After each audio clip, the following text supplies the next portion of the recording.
तस्कार TV के सभी देखने वालों को अस्सलाम वालेकुम।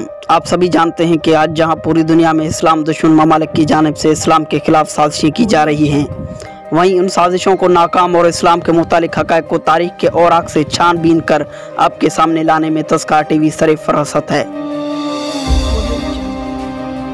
नाज़रीन इकराम, अगर आपने अभी तक तस्कार टीवी को सब्सक्राइब नहीं किया तो सब्सक्राइब कर लें और इस्लाम के दिफा में हमारे इस मिशन का हिस्सा बन जाएं।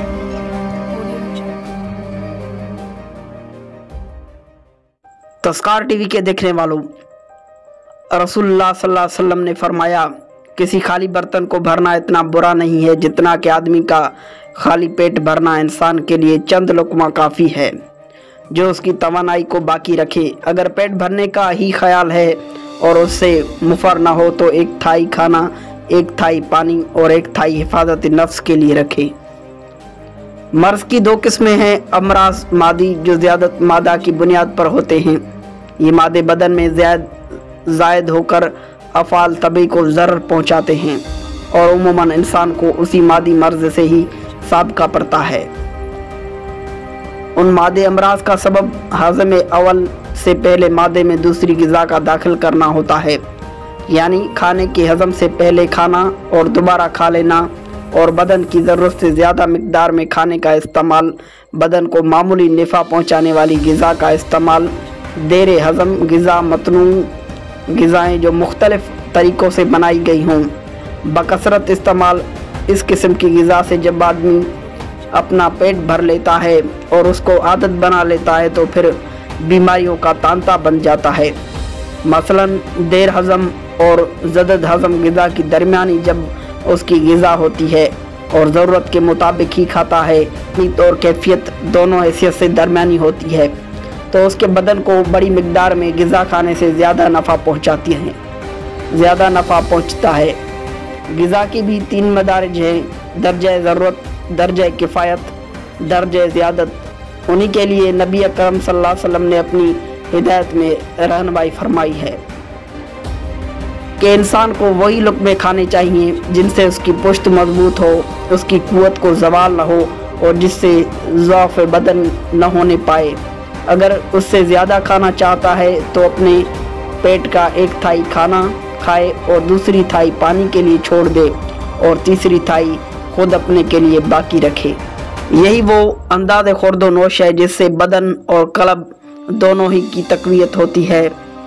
इसलिए कि अगर खाने से शकम में तंगी हो जाए तो फिर पानी के लिए जगह कम हो जाएगी। इस पर इसी मिक़दार से उसने पानी पी लिया तो फिर उसके नफ्स को तंगी होगी और उससे बेचैनी और थकान का एहसास उभरेगा और पेट पर एक ऐसा बोझ होगा जिसकी गिरानी से तबीयत थक जाएगी। इससे दिल में ख़राबी पैदा होगी और जवाहर में मानदगी की सबब फिरती जाती रहेगी। जो काम करेगा उसमें सुस्ती पैदा हो जाएगी और उनमें गैर ज़रूरी ख्वाहिशात का उबार होगा जो हमेशा पर पुरखोरी, शकम सेरी के नतीजा में पैदा होती है।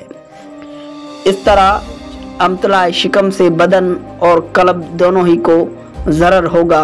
ये पुरखोरी अगर हमेशा हो या अक्सर इत्फाक पड़ता हो तो मुज़र है, मगर कभी इत्फाक तौर से ये सूरत पेश आ जाए तो कुछ हर्ज नहीं।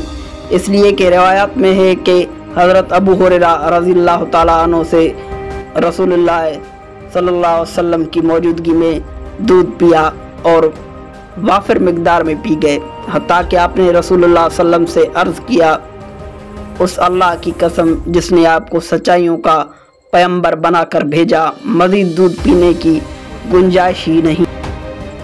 आपकी मौजूदगी में सहाबा ने बारहा इतना खाना खाया कि आसूदा हो गए, आगे खाने की गुंजाइश ही नहीं रही।